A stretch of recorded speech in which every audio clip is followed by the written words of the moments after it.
DC বা প্রশাসনে নিয়োগ কেলেঙ্কারির পুরো ঘটনা মিথ্যা, ফেক নিউজ বলে মন্তব্য করেছেন জনপ্রশাসন সচিব মোখলেছুর রহমান।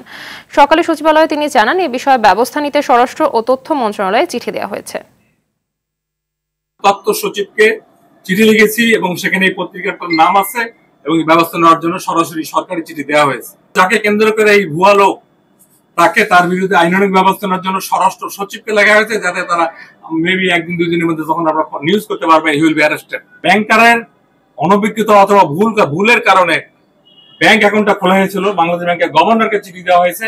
এই ব্যাপারে শুধু ওনার ব্যবস্থাই হবে না, অন্যান্য ব্যাংকও যাতে এরকম আর কোনো সমস্যা না হয় সেই পদক্ষেপ নেওয়া। আইফোনকে আমি ব্যবহার করি স্যামসাং।